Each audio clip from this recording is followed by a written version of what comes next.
Differentiate yourself quickly from your competition and train your staff to qualify prospective customers on the first phone call using these proven tactics that we shared at the Landscaper's Guide to an Optimized Sales Process workshop. My name's Jack Jostes, and welcome to the Landscaper's Guide to Modern Sales and Marketing podcast. This show is all about helping lawn and landscape contractors increase your profit and enjoy a better lifestyle. Today we share some footage from a recent live workshop I did with landscapers from around the country who got together with me and my team to work on their sales process. Many of them shared that what they learned could have a $250,000 impact on their business. So check out today's video to see some of the highlights from that. And if you don't want to miss out on future events, check out ramblinjackson.com/events to learn more about our upcoming workshops. We weren't getting the leads that I knew we could. We weren't getting the right leads. What started happening is that our leads are more qualified. Our sales have probably gone up by about 10 to 15% a year. We're going to increase our sales volume by $1 million in a year.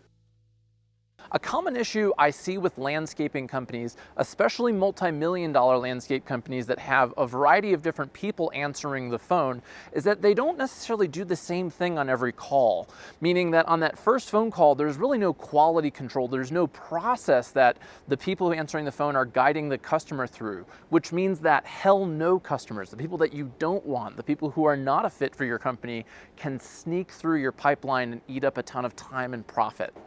This could easily be avoided by following a simple outline that I've created in a first phone call script. Don't worry, you don't need to memorize everything. It's more so an outline of questions that you need to ask to find out quickly if it's a no, so you can help people find a different vendor. And if it's a yes, advance them to the next step in your sales process. I do have a bonus script. So this script is really, it's an outline of how to do that first phone call. And it walks through what Robert talks about earlier with the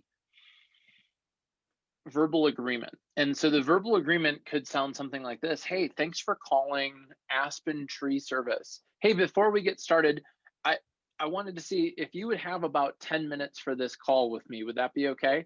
Great. And I'd like to ask you a few questions to help me make sure it makes sense for us to move forward in scheduling a on-site evaluation for your tree care. Is that okay? Great. And what was your name? And you write it down. I really wrote this in a fill in the blank. You go through, you get their phone number, and you can share something like, we work in a limited service area in the community, and it includes Telluride. We work in Ridgeway. We work in the Roaring Fork Valley. We also have an office, a new office in Steamboat Springs.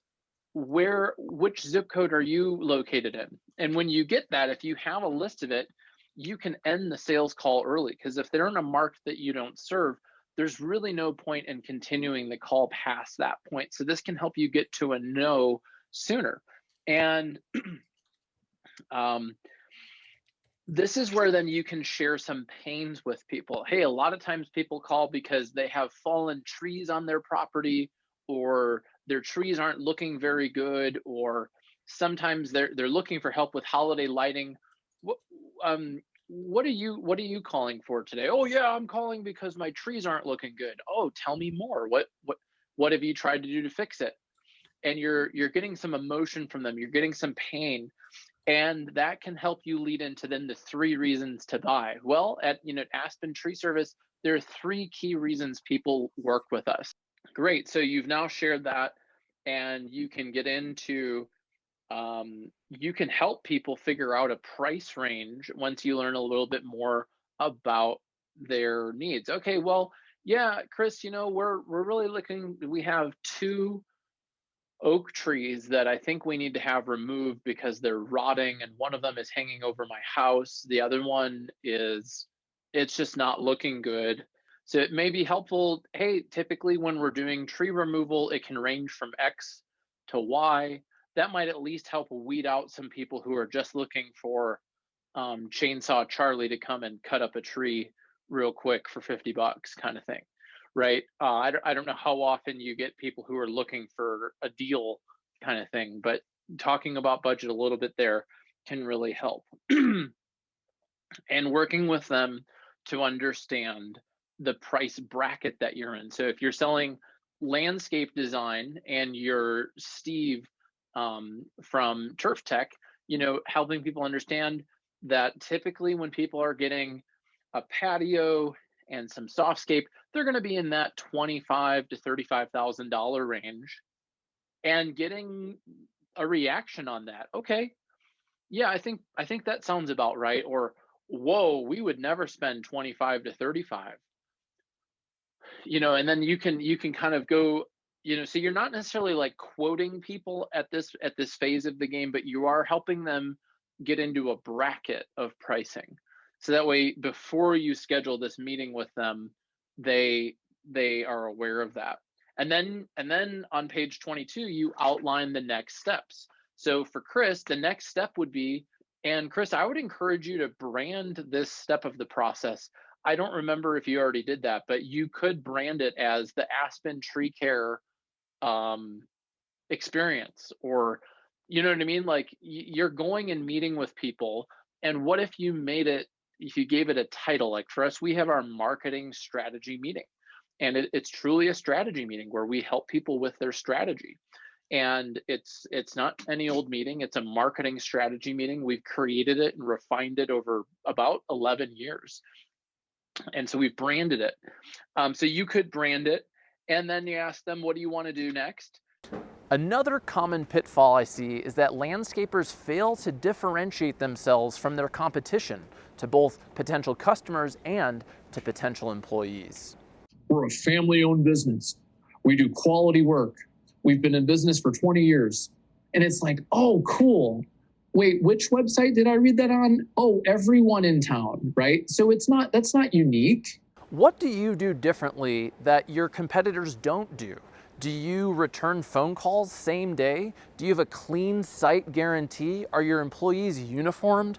A lot of times landscapers are doing things really well, but they don't tell anyone about it. And a lot of people don't know why they're different or why they should call you instead of somebody else. So let's watch this clip from our landscape marketing strategist, Robert, about creating your unique selling proposition and clearly communicating it in your marketing.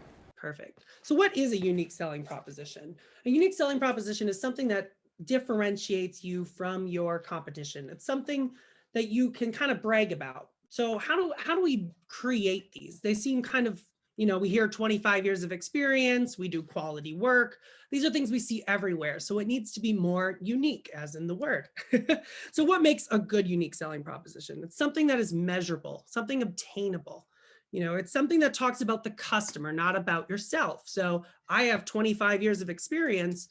I mean, that's talking about yourself. What about over the last 25 years of experience, we've built a proven process to make building your backyard easy, efficient, and simple for you. Now it's about the customer. So we want to be able to talk about that. It's also built in helping a customer avoid a pain, something that they've disliked in the past. So what I'd like you to do is, on page 11, there's some examples of things that people really dislike about the landscaping industry. I mean, we're looking, and I'd like you to kind of write these down. So a big one is communication. I mean, there's nothing worse than no one calling you back. I mean, I had a plumbing issue. I filled out a bunch of online forms. I left a lot of voicemails.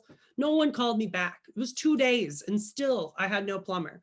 And that's the most frustrating thing. So if you can do something to differentiate yourself, you're already light years ahead of your competition. So some other things: missed deadlines, uncleanly job sites, lack of professionalism, hard having to manage multiple people, not having an account manager if you're in commercial landscaping, or having a different person on the property every week, a lack of knowledge, lack of certifications. So these are all things that people really dislike about the landscaping industry. So we need to think about how we can build unique selling propositions to overcome these pains before they even meet with us. So an awesome thing, Jack mentioned that Marcus Sheridan we're having a Marcus Sheridan interview released this Friday, is 70% of people make their buying decision before they even meet with you. So if I don't know what makes you great from your website or from what I see online, the chances of me moving on are quite high. And you're like, oh, well, we talk about that in person. Well, you might not get the chance to talk about it in person because most people are making that decision already. Do you have a $250,000 sales and marketing problem? If you got all of these if you got this to a 10, how much value would this create for your company? Okay, Andrew Sykes said $250,000. So okay, wow. What would happen if you fixed it? Would you spend more time with your family? What would happen to your employees? How would they be impacted? What about your customers?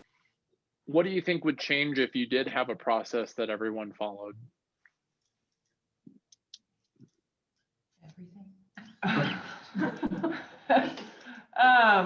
A lot would change because then we wouldn't be so focused on, earlier you talked about the answer, well, it depends. And I hear that a lot. Well, it depends, and it would no longer depend. We define who our customer is, and that's who we go after. And we don't waste the time with people that aren't our customers. Buy the replay from that event and check out our upcoming events at ramblinjackson.com/events. Thanks so much for checking out today's episode of the Landscaper's Guide to Modern Sales and Marketing podcast. My name is Jack Jostes, and I look forward to talking with you next week.